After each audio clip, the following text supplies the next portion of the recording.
जय हिंद दोस्तों, global affairs में आप सभी का स्वागत है और मैं हूं सुलेमान। बलूचिस्तान की आज़ादी के बाद से अब पुश मिला है सिंध के आज़ादी का। जी हाँ, बलूचिस्तान ने अपनी आज़ादी डिक्लेयर कर दी। काफ़ी हद तक वहाँ पर अब पाकिस्तान का कंट्रोल नहीं है।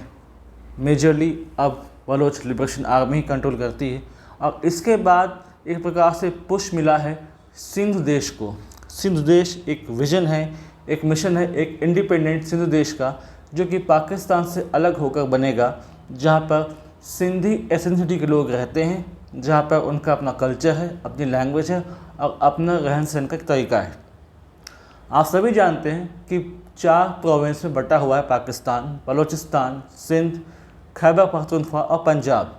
लेकिन इन सभी में पंजाब हमेशा से डोमिनेटिंग रहा। सारे रिसोर्सेज पंजाब को गए, सारे jobs, administratively, economically strong Punjab रहा। राइट फ्रॉम इट्स इंसेप्शन इन 1947 तब से पंजाब ने डोमिनेट किया है।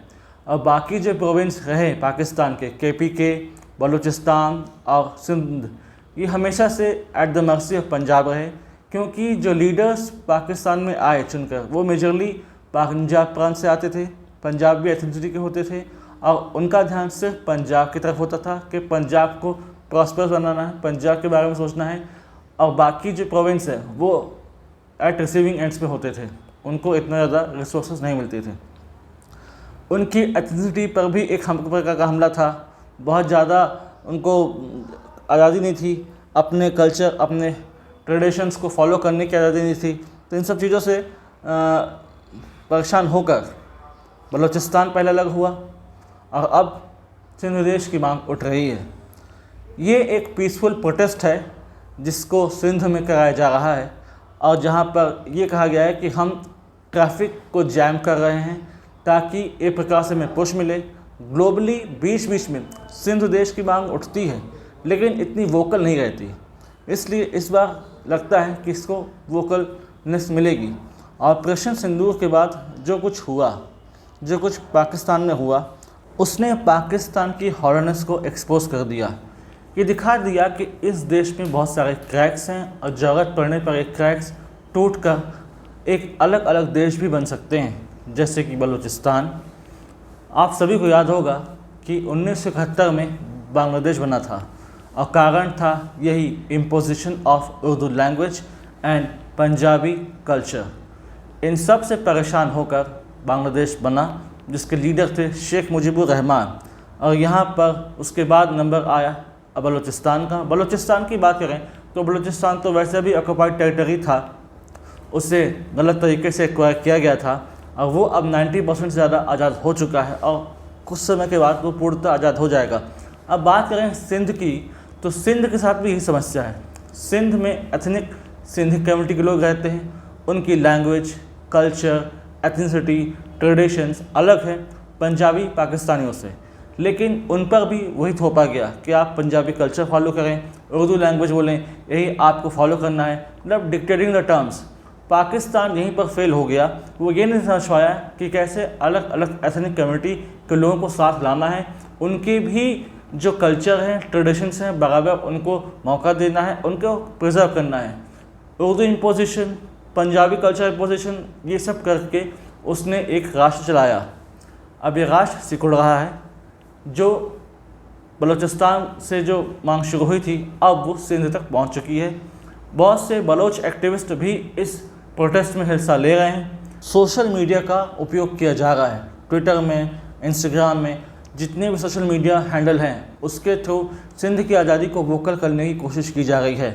बहुत से ऐसे पाकिस्तानी सिंधी जो अब्रॉड रहते हैं, USA में रहते हैं, वो कोशिश कर रहे हैं, प्रेशराइज कर रहे हैं इंटरनेशनल एजेंसीज़ को कि वो यहाँ पर आएँ और देखें कि किस प्रकार से सिंध का एक्सप्लॉयटेशन हो रहा है, जो उनका राइटफुल जो रिसोर्सेज पर हक है वो उनको नहीं मिलता।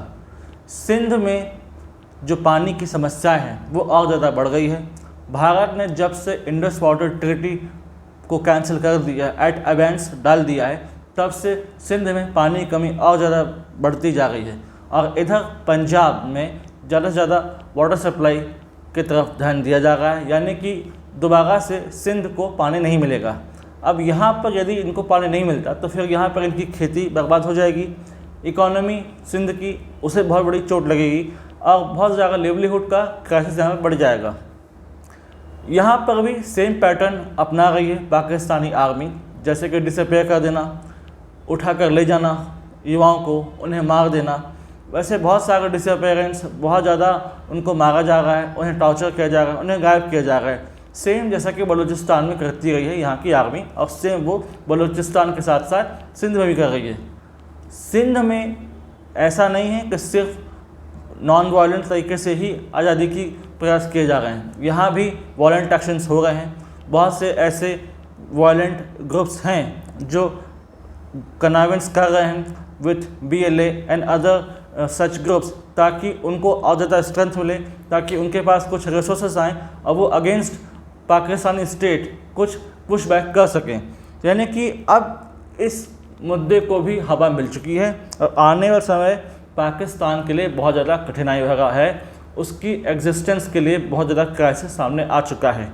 ये तय था कि आर्टिफिशियली बना हुआ एक देश टूटेगा, जिसके कई टुकड़े होंगे।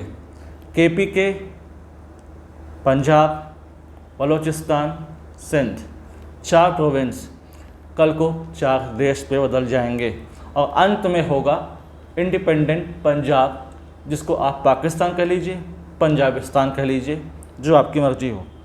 तो कुल मिलाकर ये स्थिति है इस पंजाब की, ये स्थिति है पूरे पाकिस्तान की।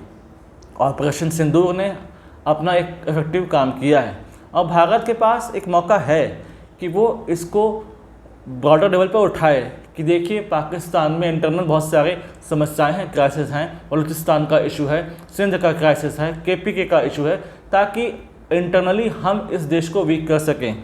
आप सभी जानते हैं Pakistan is the chief sponsor of terrorism. तो यदि टेररिज्म की जननी को ही अगर हमें ख़त्म करना है तो फिर उसको फ्रॉम विदिन ख़त्म करना चाहिए। हमें इसे ब्रॉडर लेवल पर ले जाना चाहिए और इंटरनेशनली इसको सर्कुलेट करना चाहिए, बताना चाहिए कि सिंध में कैसे लोग परेशान हैं, बलूचिस्तान की क्या स्थिति है, ताकि इंटरनेशनल एजेंसीज यहाँ पर आएँ और देखें, IMF देखे कि वो किसे पैसे दे रहा है, क्यों पैसे दे रहा है। पहले भी Amnesty International, Human Rights Watch ने क्रिटिसाइज़ किया है पाकिस्तान को owing to its ill effects of policies, लेकिन तब वो उतना वोकल नहीं था। लेकिन अब मौका है, भारत डिप्लोमेटिक प्रेशर का इस्तेमाल करके पाकिस्तान को फर्दर वीक कर सकता है, जो कि पाकिस्तान को करने के लिए भारत करेगा भी, क्योंकि अब वो समय आ गया है कि पूरी तरीके से हम इसको ब्रेक करें। क्योंकि अगर आपके नेबरहुड में एक ऐसी यूनिट बैठी है, एक ऐसा पीस ऑफ लैंड बैठा है जहाँ से टेररिज्म सप्लाई हो रहा है आपके देश में, तो उसे ख़त्म करना आपकी नैतिक मौलिक जिम्मेदारी बनती है। और इसी दिशा में भारत सरकार काम कर रही है और इसके अंतर्गत सिंध को अपना सिंध देश मिल जाएगा, बलूचिस्तान को उनका मच अवेटेड बलूचिस्तान स्टेट मिल जाएगा और हमें आतंकिस्तान पाकिस्तान से छुटकारा मिल जाएगा, क्योंकि बहुत जल्दी KPK खैबर पख्तूनख्वा भी आसानी से सबसिम हो जाएगा इनटू अफ़गानिस्तान या फिर एक इंडिपेंडेंट टेरिटरी रह जाएगा। उसके बाद काफ़ी हद तक शांति आप साउथ एशिया में देखेंगे। ये न्यूज़ इन डेवलपमेंट है, लेकिन इसके बहुत सारे एस्पेक्ट निकल कर आएंगे, बहुत सारी चीज़ें निकल कर आएंगी कि कैसे क्या हुआ सिंध में, कैसे सिंध देश की मांग उठी, और अगर कोई सिग्निफिकेंट इन्फॉर्मेशन पता चलती है तो मैं इस संबंध में एक सेपरेट वीडियो जरूर बनाऊंगा। Thanks for watching, do like, share, subscribe the video and widely spread this video for the knowledge of people.